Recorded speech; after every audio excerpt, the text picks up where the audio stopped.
He'd been standing there the whole time, and he didn't disappear when I woke up. Started out so boring. Just a normal Tuesday night. I worked late, ate a cold sandwich, and went to bed around midnight. My room was the same as always. Quiet, dark, just the hum of the desk fan. I fell asleep fast. Then I woke up at 3 a.m. I couldn't move. My chest felt heavy like lead. I've had sleep paralysis before, so I tried to stay calm.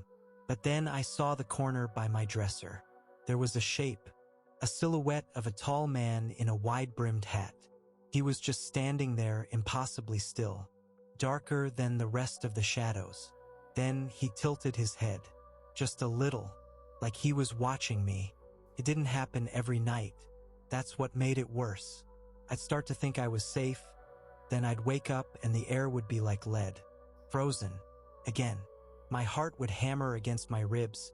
Just a fast, panicky rhythm that I couldn't control. Each time he was closer. First by the dresser, then at the foot of my bed, that tall silhouette almost touching the ceiling. He just stood there, a solid hole in the world. No light hit him, no details, just the heavy sense of him staring straight through me. I tried to blink, to shake it off, but my eyelids were glued open. Always silent, always watching. One night he was right beside my nightstand. I could see the outline of the wide-brimmed hat so clearly it felt like I could reach out and touch the felt. I thought I could smell something, like old dust or stagnant water. My lungs burned as I tried to hold my breath, praying for the paralysis to break. I felt like a specimen under a microscope. Just when the panic felt like it was going to stop my heart, I'd suddenly snap out of it. My muscles would twitch, I'd gasp for air, and the corner would be empty. The room was back to normal, but I'd just lie there in the dark, vibrating with leftover adrenaline. I started leaving the TV on, low volume, just for the blue light. It didn't actually help. I was terrified of the dark, but the light just made the corners sharper. Daytime started feeling wrong.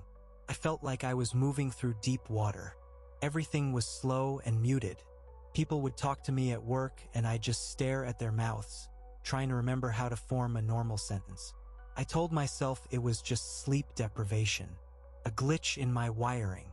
I started checking the corners of every room I entered, even the break room, even the bathroom. I'd double-check behind the shower curtain like a terrified kid. My eyes felt dry and gritty. Every time I closed them, even for a second, I'd see that silhouette, that hat, that absolute stillness. I'd snap my eyes open and my heart would be hammering against my ribs for no reason.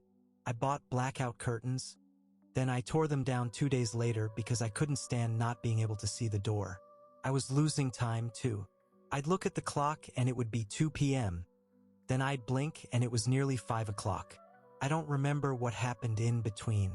My skin felt itchy, like someone was standing just inches behind me, staring at the back of my head.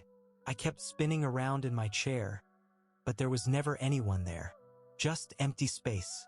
I tried to drink myself to sleep one night, but I just woke up 3 hours later, mouth like ash, head pounding, and the air in the room felt thick, occupied.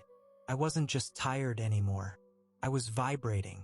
I was haunted by the feeling of being watched. It didn't feel like it stayed in my bedroom anymore.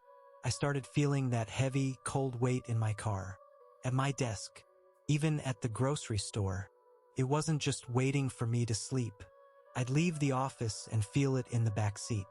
I'd walk into my apartment and the air would already be heavy. Followed me home. I had to know if I was losing my mind. I sat in the dark with my laptop, screen brightness stinging my eyes. I typed it in, tall shadow man, wide brim hat. I expected nothing. I expected to feel stupid. Instead, thousands of hits came up. It was like a floodgate opened. People from all over the world, different languages, different ages, all describing my bedroom. The same silhouette, the same heavy, suffocating silence. They called him the Hat Man. Seeing the name written out made my stomach turn. It made him real. I read through threads on Reddit and old boards from 10 years ago. The details were too perfect to be a coincidence. The long trench coat, the wide hat, the way he stands perfectly still in the corner before slowly moving closer. Some people said he was a watcher. Others said he was a harbinger of death. But the more I read, the more I noticed a pattern in the comments. The posts usually just stopped. People would describe him standing right over their pillows, and then they'd never update again. Ever. No one ever said they found a way to make him leave. I realized this isn't just a weird phase. This has happened before thousands of times. And it always ends the same way. It always ends badly. I understand now. He didn't pick a random room. He picked me. I've always been a ghost in my own life. Quiet. Unnoticed. I'm the kind of person who fades into the wallpaper at parties. I spend my nights alone in this apartment, barely talking to anyone for days at a time. Maybe that's what he likes. The silence. The way I just let things happen without a fight. I stopped fighting the sleep paralysis a week ago. What's the point? My body is just a cage anyway, and he's the one with the key. I started changing how I live. I don't look in mirrors anymore. I don't want to see what's standing behind my reflection in the dark hallway.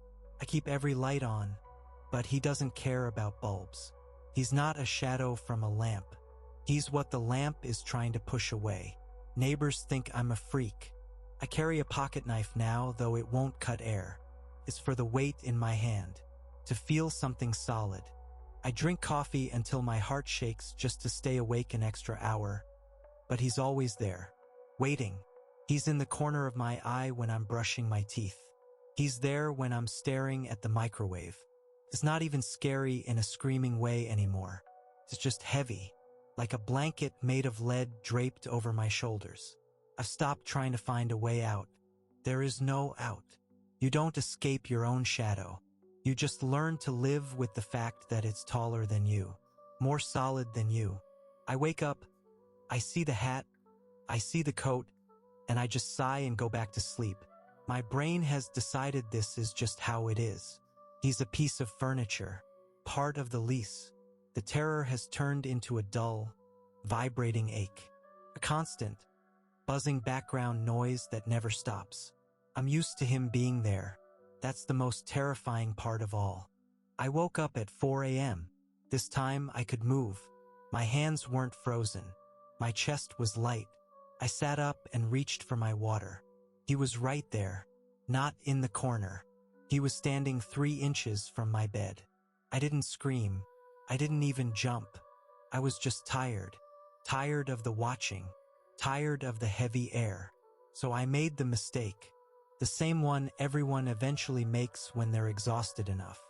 I looked right where his face should have been and I whispered, "Are you waiting for something?" The air in the room didn't just get cold.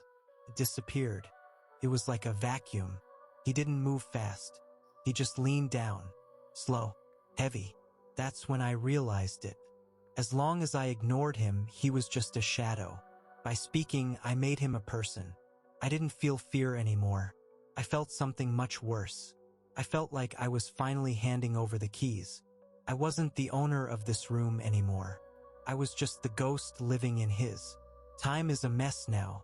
I look at my phone and it's Tuesday. I blink and it's Friday. I haven't eaten in a long time. Maybe days. I don't feel hungry. I don't really feel anything anymore. The fear has turned into something flat. Familiar. It's just a low hum in the background. The paralysis stopped after that night I spoke, but that wasn't a victory. I don't look at the corners anymore. I look at the doorway. I look at the open spaces. I don't think he was ever trapped in the paralysis. I think that was just the only time I was able to see him standing still. Now that I'm awake, I hear the floorboards creak right behind me. I don't turn around. There is no point. I'm just waiting for the moment I stop seeing him. Because that's when I'll know he isn't the one watching anymore. I'll be the one standing in the doorway,